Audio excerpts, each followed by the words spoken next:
Hi guys, welcome to Rawzone.com. This is Mohit Soni. Right in front of you is Honda's most popular model. This is the Honda WRV. This is the model that we drove when the new model came in. This is the new facelifted version. And when I say popular, it's because it's based on the Jazz, which is a very competent car. Now Honda decided to make it into a much more slightly more UV focused aspect. So it got improved ground clearance. And what has changed with this facelift is the front and the rear and other tidbits. So let's dig into details.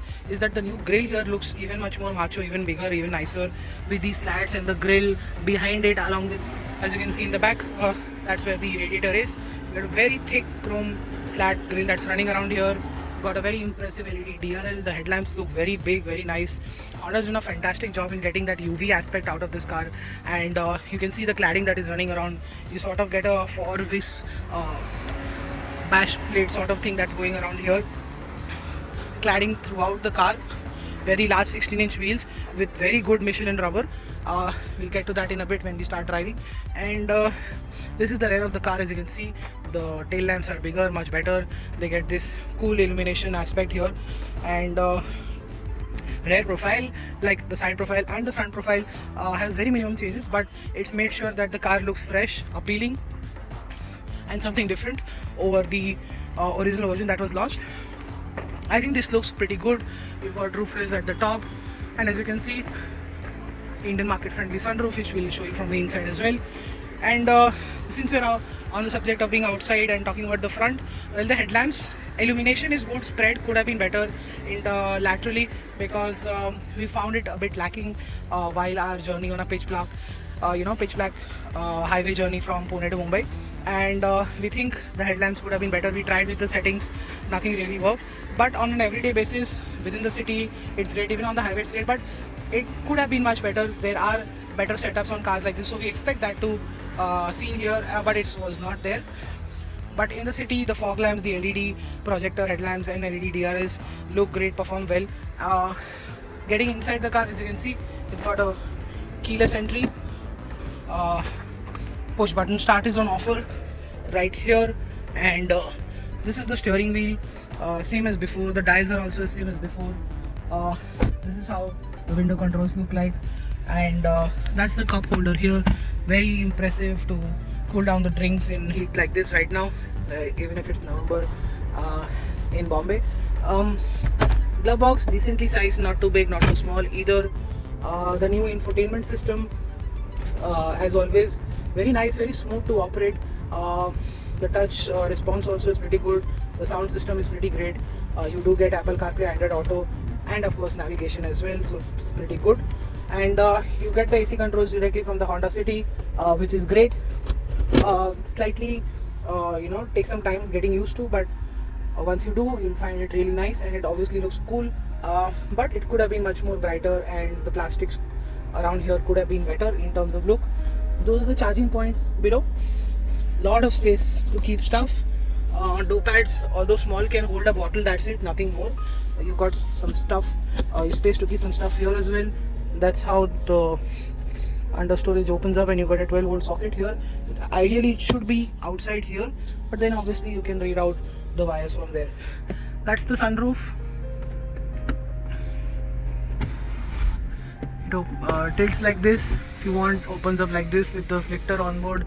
I think it's best to keep it like this, and it still blocks out the sun. This is sort of tinted glass, which is really nice. As you can see, the dashboard is massive, and I think it protrudes into the knee room at the front, because if the seat is pushed all the way back, this ends up touching the knee for very tall people, which was only the case once, so we can tell you about that. And yeah, you've got this finish here in terms of aluminum finish with piano black being used majority here, and you can see it's a dirt magnet as well, not entirely a fingerprint magnet, but a dirt magnet for sure. AC works really well, and you've got the usual stocks. You've got cruise control on offer, you've got Bluetooth and the steering mounted controls for that, and that's how you have to go through the instrument cluster, which is nothing special about it. The all black interior, the fabric seats, the contrast stitching looks really nice, and they're really big, really supportive. It has that UV aspect here, so which is great. And yeah, All black interior with good quality, not great quality, is on offer. We expect a little bit more from Honda, but I think it could have been slightly better. And yeah, you've got headrests at the front, of course, which are adjustable, and told you pretty much about it at the front. And yeah, let's jump into the back of the car behind my own driving position. And this is where Honda's big party piece begins. Very good knee room, very good leg room, very good headroom as well. We've got the same door pads here. Build quality feels very nice. This bench here is quite big and almost flat, so you can have 3 people. There's no hump here as well, but sadly no adjustable headrest at the back, none in the middle, no armrest. I think this could have been bettered in the facelift. No height adjustable seat belt, but the seat is height adjustable. And yeah, the space is the highlight. The huge glass area is the highlight. Feels very nice to be inside the cabin of the WRV. You've got a light here as well on the top. And overall a very nice place to be in, very nice place to spend some time in. You'll be very comfortable. And yeah, let's now show you another party piece of the Jazz platform, which is the huge boot that the WRV has to offer. Almost above 350 liters, very impressive. That's how the spare wheel looks like. The full spare wheel toolkit, etc. is all provided. That's how you close it. It's got a reversing camera, reversing sensor, and yeah, the features list does include 16-inch wheels, but there is no front parking sensors on this car. The ORVMs are electric, but they don't fold automatically. And at this price point, we expected some other features, but then it's got its bases covered and slightly more, and it's one of the reasons why the Honda WRV is quite a successful model. But now let's discuss the driving part, because that also makes the WRV a very, very strong proposition. So we are out driving the Honda WRV in the diesel, guys, and this is the 1.5 motor mated to a fantastic, slick, smooth shifting 6-speed gearbox, coupled with a very light clutch, and so it's very easy to drive in the city. The motor, if we speak it of specifically, this is the 1.5 liter motor that we are well aware of. It's a 100 PS 200 Newton meter motor, and Honda did update this motor with previously with the Honda City that we experienced. And since this is a smaller car, it's a different car, and it's the same engine, there is a bit of a difference in the way the whole car behaves. In the WRV, the engine feels much better. It's more refined than before. The clatter has gone by a huge margin. At let's say while revving also, you did feel the clatter. You did hear the clatter inside the cabin. Now it doesn't feel like a clatter. It feels more and more of a petrol engine. It feels like the motor is revving. It doesn't feel very clattery. At the same time, the monumental torque that you got in the low end, and that's gone. So that also felt like, there's too much torque. The moment you press the throttle by 20%, there was always torque to push you ahead. It's still there, but it's not very, very immediate. Let's say earlier it delivered around 1400, 1500 RPM. Now it's delivering around 1700, 1800 RPM. So it does move, but it's after 1800, 1900 is where the real punch kicks in, and it feels linear and it doesn't feel clattery. So that's where it feels very impressive. The clatter is gone to a very large extent, and that makes it a very, very livable engine. It puts it on par with many other engines, such as Maruti's fantastically discontinued diesel motor, and it also gets very close to other diesel motors in this segment from other manufacturers. But yes, this is a welcome move. The clatter is gone. The low end torque has been minimized a bit, so it's much more easier. I always felt that the overwhelming torque was a bit of a downer, was a bit of a waste, because sometimes you did experience wheel spin as well. But now it feels much more livelier, much more rev friendly. It still isn't very top end friendly. It has got friendly in the top end, but not like other its peers. But this is again a very welcome move. It retains its fantastic fuel economy. We're getting 22, 23 on the highway, 18, 19 in the city. I think those are fantastic numbers for a diesel engine to deliver. That's the reason why we love diesels, is because the fuel economy is very impressive. On a single tank in the WRV, you can go over 700 kilometers, maybe more, 800 kilometers ish, because we've just finished 550 kilometers on the car. It's time to give it away, but the range is still showing that it can do 300 kilometers more. So and I think that's fantastic.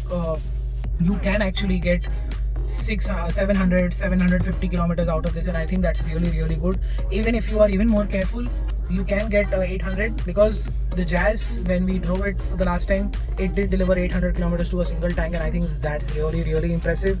And that's why we love diesels. That is why I'm again and again saying this is why I love diesels, because there is torque, there is drivability, there is fuel economy. So this is still one of the best fuels in the world right now for mobility, that's for sure. Refinement has gone up. It feels much more livable, it feels much more friendly in the way it drives. There is the fantastic fuel economy.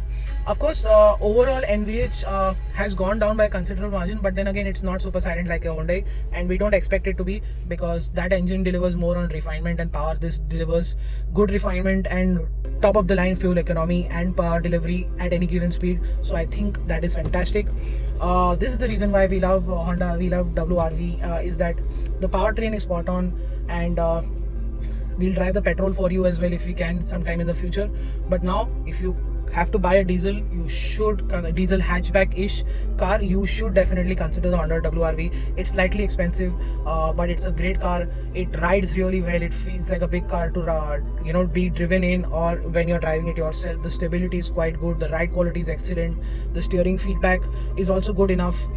The steering is light for the city at the same time. So I think there's a lot of going with the Honda WRV. You've got fantastic space at the back, and the driving dynamics also impress quite a bit. There is bare minimum body roll while cornering hard and fast, taking sweepers at high speed. It feels very confident. Of course, the tires, they're great. Their new Michelin tires are fantastic, but I think an upsize would be will make this car even better and almost feel like a European car. So I think that's great. Of course, the tires are on the skinnier side to aid more fuel economy, but these Michelin tires, you'll be surprised that they compromise very less on fuel economy and give you more stability, longevity, etc. So the slightly bigger size of the Michelin tires will make this car very good to live with.